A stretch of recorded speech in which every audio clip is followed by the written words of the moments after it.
네, 유승민 작가 모셨습니다. 어서 오세요. 안녕하세요. 오늘 어떤 내용일까요? 요즘 불닭볶음면을 찾아 헤매는 사람들이 또 그렇게 많다고 합니다. 이게 우리나라가 아니고 미국 얘기인데요.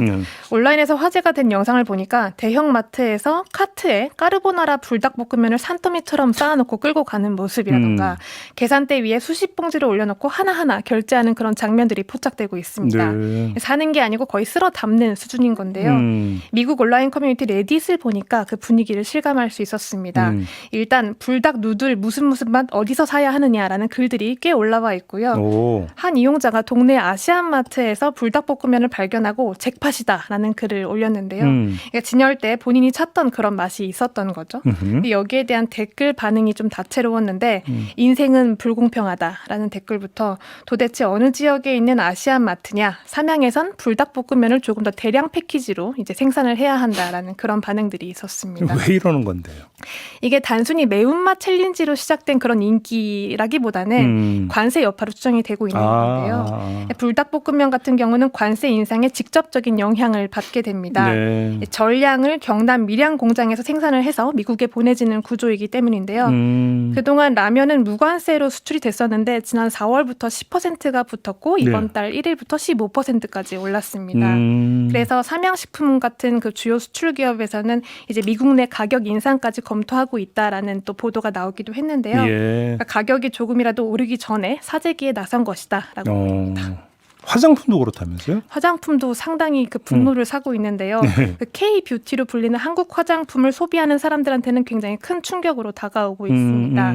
모두가 패자이자 최대 피해자는 미국 소비자다라는 말까지 나오고 있는데 네. 지난 5월에 미국판 코스모폴리탄에서 이런 기사가 있었습니다. 관세 인상이 K-뷰티를 위협하고 있다. 결국 소비자가 더 비싸게 사야 한다라면서 이 관세 전에 어떻게 해야 똑똑하게 현명하게 한국 화장품을 살 수 있는가? 관세 오르기 전에. 네, 그 방법을 소개하고 있었는데요.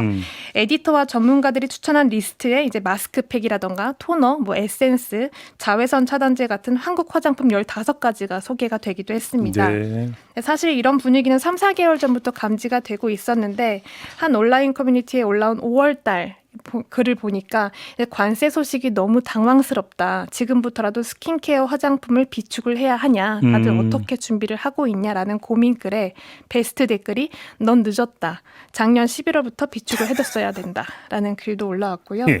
차라리 이번 기회에 한국 여행을 가서 캐리어를 채워와라라는 글도 있었고 이 중국이나 홍콩을 경유하는 사이트보다는 한국 직배송 사이트를 이용하면 저렴할 수 있다라는 현실적인 조언이 이어지기도 했습니다. 와, 이거 불닭볶음면 못지않은 인기네요, 이러면. 네, 특히 그 미국의 국제무역위원회에 따르면 지난해 미국인들이 소비한 한국 화장품이 이제 17억 달러에 달한다고 하는데요.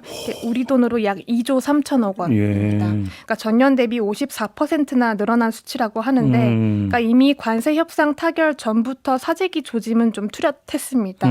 관세 소식이 들리자마자 1년치 아이라이너와 자외선 차단제를 샀다라는 구매자의 사례가 또 보도가 되기도 했었고요. 틱톡에 50만 팔로워를 가진 한 뷰티 인플루언서 같은 경우에는 자신이 이번에 사재기를 한 제품을 다 영상에 소개를 하면서 앞으로 그 관세가 어떤 식으로 여파를 끼칠지 모르겠지만 나는 절대 이 화장품을 잃을 수 없다라는 강한 의지를 보이기도 했는데 대체할 제품이 없다라는 거죠.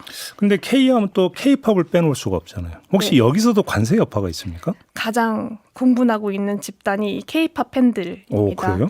왜냐하면 그 이유가 있는 게 K-팝 팬들 같은 경우는 음반을 한 장만 사진 않는다고 하는데요. 네. 2장도 사고 4장도 사고 이게 차트에 또 영향이 있기 때문에 10장까지도 산다고 하는데 더군다나 그 2022년 방탄소년단 앨범 발매 첫날에 전 세계에서 200만 장이 팔렸었는데 그 가운데 42만 5천 장이 미국에서 팔린 숫자라고 합니다. 게다가 또 음반만 사는 것도 아니고 뭐 후드티라던가 글로벌 한정 굿즈라던가 포토카드도 이제 많이 소비를 하기 때문에 팬들 사이에서는 관세를 환영하는 사람은 안티코리아다. 뭐 진정한 K-팝 팬이 될 자격이 없다라는 말까지 나오고 있습니다. 근데 사실 K-팝 앨범 같은 경우는 미리 사재기가 될 수 있는 것도 아니잖아요. 1년 사이사칠 나오는 게 아니니까. 네. 그러니까 더더욱 그렇겠네요. 또 방탄소년단이 이제 컴백한다는 소식이 들려면서 아미들 사이에서는 상당히 분노가 일고 있습니다. 결국 이 트럼프의 관세 전쟁이 결국 미국민들한테 고스란히 돌아갈 거라는 뭐 예견은 이미 나왔었는데 그대로 지금 나타나고 있는 거다. 그렇습니다.